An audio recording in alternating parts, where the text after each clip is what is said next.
Hello students, आपके अपने सक्षम एजुकेशन यूट्यूब चैनल पर आपका स्वागत है। बच्चों, आज हम पढ़ेंगे आरएस प्री के सिलेबस में पॉलिटिकल में जो टॉपिक दिया हुआ है भारतीय संविधान दार्शनिक तत्व, उसमें एक टॉपिक है संविधान सभा। उसी के बारे में आज हम चर्चा करेंगे। देखिए, संविधान सभा होता क्या है। संविधान के निर्माण के लिए जो प्रतिनिधियों की सभा बनाई जाती है उसे ही संविधान सभा कहा जाता है। मतलब जब संविधान बनेगा तो उसके लिए कुछ सदस्यों की ज़रूरत होगी और उन्हीं सभी सदस्यों से मिलकर एक सभा बनती है। उसी सभा को कहते हैं संविधान सभा। संविधान सभा के कुछ महत्वपूर्ण बिंदु निम्न हैं। देखें, गठन का विचार 1934 में पहली बार एम.एन. रॉय ने रखा कि संविधान सभा का गठन किया जाए। ऐसा विचार सबसे पहले आया एम.एन. रॉय को। फिर संविधान सभा की मांग मतलब स्वतंत्रता की मांग। संविधान सभा की मांग करने का मतलब ही स्वतंत्रता की मांग है, क्योंकि उसमें वो सभी विशेषताएं थीं जो एक स्वतंत्र देश में होती हैं। संविधान सभा के सिद्धांत 1895 के स्वराज्य विधेयक में हैं, जो तिलक के निर्देशन में तैयार किए गए थे। इसके जो सिद्धांत थे वो स्वराज्य विधेयक में थे, जो कि तिलक ने तैयार किए थे। 1924 में नेहरू जी ने ब्रिटिश सरकार के सामने संविधान सभा की मांग रखी थी। सबसे पहले जो संविधान सभा की मांग रखी वो रखी थी नेहरू जी ने। 1938 में नेहरू जी ने घोषणा की कि स्वतंत्र भारत के संविधान का निर्माण वयस्क मताधिकार के आधार पर संविधान सभा द्वारा हो। नेहरू जी चाहते थे कि चुनावों के द्वारा जो संविधान सभा का निर्माण होता है उसी संविधान सभा के द्वारा संविधान का निर्माण हो। नेहरू जी की इस मांग को ब्रिटिश सरकार ने मान लिया और इसे 1940 में अगस्त प्रस्ताव नाम दिया गया। जब इसे ब्रिटिश सरकार ने माना तो उसे नाम दिया अगस्त प्रस्ताव।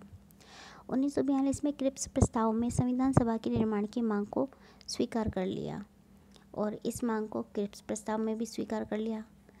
संविधान सभा की प्रथम बैठक जो हुई थी वो हुई थी 9 दिसंबर 1946 को, जिसमें कि 211 सदस्य थे। देखो बच्चों, इसमें जब इस बैठक की बात हुई थी तो मुस्लिम लीग के जो भी सदस्य थे वो सब अलग हो गए थे। उन्होंने कहा कि हमें अलग पाकिस्तान चाहिए, इसलिए वो इस बैठक में आए नहीं और इसीलिए केवल 211 सदस्यों ने इसमें भाग लिया। सभा का अस्थायी अध्यक्ष डॉक्टर सच्चिदानंद सिन्हा थे। सभा के स्थायी अध्यक्ष थे डॉक्टर राजेंद्र प्रसाद। नेहरू जी ने 13 दिसंबर 1946 को सभा में उद्देश्य प्रस्ताव रखा। नेहरू जी ने एक प्रस्ताव रखा जिसका नाम था उद्देश्य प्रस्ताव। उसके बारे में कुछ बातें निम्न हैं। देखें, संविधान सभा भारत को एक स्वतंत्र संप्रभु गणराज्य घोषित करती है। ये तो आपको पता ही है, पहले बता दिया गया है कि संविधान सभा की मांग का मतलब स्वतंत्रता की मांग। तो स्वतंत्रता में यही होता है, एक स्वतंत्र संप्रभु और गणराज्य की घोषणा हो जाती है। ब्रिटिश भारत में शामिल सभी क्षेत्र, भारतीय राज्यों में शामिल क्षेत्र और जो भी इसमें शामिल होना चाहेंगे उन सबको भारत संघ का हिस्सा होना पड़ेगा। भारत की जनता सर्वोपरि होगी, मतलब जनता की ही मानी जाएगी, गणतंत्र होगा वहाँ पर। अल्पसंख्यकों व पिछड़े वर्गों को पर्याप्त सुरक्षा दी जाएगी। उद्देश्य प्रस्ताव को 22 जनवरी 1946 को स्वीकार कर लिया था। उद्देश्य प्रस्ताव जो नेहरू जी ने रखा उसे स्वीकार किया गया 22 जनवरी 1946 को और उन्होंने ये रखा था 13 दिसंबर 1946 को।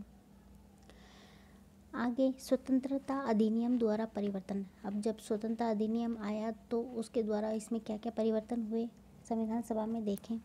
संविधान सभा से खुद को अलग रखने वाली रियासतें इसमें शामिल हो गईं। 3 जून 1947 को माउंटबेटन योजना को स्वीकारा गया। माउंटबेटन योजना ये वो ऐसी योजना थी जिसमें भारत के बंटवारे की बात कही गई थी। स्वतंत्रता अधिनियम 1947 में सभा में 3 परिवर्तन हुए थे। पहला, सभा संप्रभु बन गई, मतलब पूरी सत्ता सभा के हाथ में थी, जो संविधान बना सकती थी, कानून को बदल भी सकती थी या फिर कुछ कानूनों को वो समाप्त भी कर सकती थी। दूसरा, सभा को 2 काम सौंपे गए थे, पहला संविधान बनाना और दूसरा कानून बनाना। तीसरा है, मुस्लिम लीग के सदस्य सभा से अलग हो गए थे। तो ये 3 परिवर्तन स्वतंत्रता अधिनियम द्वारा संविधान सभा में किए गए। पहला तो ये कि सभा को संप्रभु बना दिया गया जो संविधान बना सकती थी, कानून बदल सकती थी और समाप्त भी कर सकती थी। दूसरा ये कि उसको 2 काम सौंपे गए, वही संविधान बनाना और कानून बनाना। और तीसरा ये कि मुस्लिम लीग के सदस्य सभा से अलग हो चुके थे।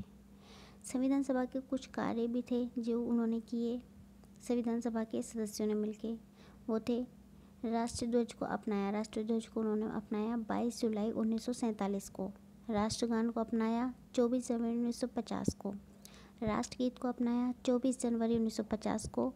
और भारत के प्रथम राष्ट्रपति चुने गए 24 जनवरी 1950 को, और जो कि कौन थे? डॉक्टर राजेंद्र प्रसाद। तो राष्ट्रगान, राष्ट्रगीत और राष्ट्रपति ये तीनों ही एक ही दिन हुए थे। एक ही दिन इन्हें अपनाया गया था 24 जनवरी 1950 को, और राष्ट्रध्वज को अपनाया गया था 22 जुलाई 1947 को। 2 साल 11 माह 18 दिन तक संविधान सभा की 11 बैठक हुई थी। ये जो संविधान पूर्ण हुआ था वो हुआ था 2 साल 11 माह 18 दिन में, और इन दिनों में संविधान सभा की 11 बैठक हो चुकी थी। 24 जनवरी 1950 को संविधान की अंतिम बैठक हुई थी। 26 जनवरी 1950 को संविधान पूर्ण रूप से लागू हो गया। संविधान सभा की समितियां, देखिए जब संविधान सभा को कुछ कार्य करने थे, विभिन्न कार्य करने थे, तो उनको कुछ समितियों का गठन करना पड़ा, क्योंकि अकेला तो कोई कर नहीं सकता उसको, इसलिए उन्होंने बहुत सारी समितियों का गठन किया। तो उन्होंने 8 तो बड़ी और बहुत ही कई सारी छोटी छोटी समितियां भी बनाई थी, जिनमें से महत्वपूर्ण थी प्रारूप समिति, सबसे महत्वपूर्ण, जो सबसे ज़्यादा एग्जाम में आती है। तो प्रारूप समिति के बारे में पढ़ेंगे कि इसका जो गठन हुआ था वो हुआ था 29 अगस्त 1947 को। प्रारूप समिति का कार्य था संविधान का प्रारूप तैयार करना। इसमें 7 सदस्य थे, और जो थे उनके नाम हैं, पहले डॉक्टर भीमराव अंबेडकर, जो कि इसके अध्यक्ष थे प्रारूप समिति के।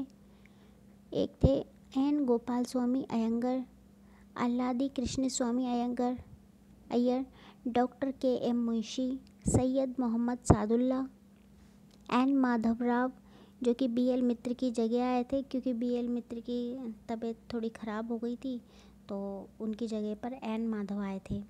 TT कृष्णाचारी DP खेतान की जगह ली। इन्होंने DP खेतान की मृत्यु के पश्चात उन्होंने TT कृष्णाचारी में इसमें भाग लिया था। फिर है संविधान सभा में सीटों का आवंटन 1946 में। सीटें किस प्रकार से थीं? देखिए, ब्रिटिश भारतीय प्रांत, इनकी थी 292 सीटें। देशी रियासतें, इनकी थी 93। मुख्य आयुक्त के प्रांत, इनकी थी 4, और कुल मिला के ऐसी इनकी सीटें थी 389।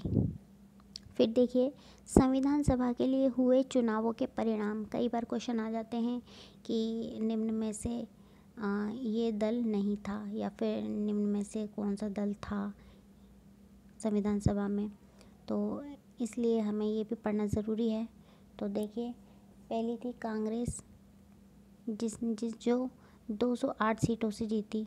मुस्लिम league 73, unionist party 1, unionist Muslims 1, unionist schedule caste 1, Krishak Praja party 1, schedule caste federation 1, Sikh non Congress 1, communist party 1, independent यानी स्वतंत्र 8। तो कुल मिला के 296 सीटें थीं। फिर है संविधान सभा में समुदाय आधारित प्रतिनिधित्व, मतलब धर्म के आधार पर किन किन ने इसमें कितना भाग लिया था, उनकी कितनी सीटें थीं। देखिए, हिंदू की 163, मुस्लिम 80, अनुसूचित जाति 31, भारतीय ईसाई 6, पिछड़ी जनजातियाँ 6, सिख 4, एंग्लो इंडियन 3, पारसी 3। इस तरह कुल मिलाकर 296 सीटें थी। तो बच्चों, ये हमारा संविधान सभा का पूरा टॉपिक कंप्लीट हो चुका है पूरे 10 मिनट में। अगर आपको ये वीडियो पसंद आई हो तो लाइक सब्सक्राइब करें, और अगर कुछ भी कमी हो तो प्लीज़ कमेंट करें। धन्यवाद।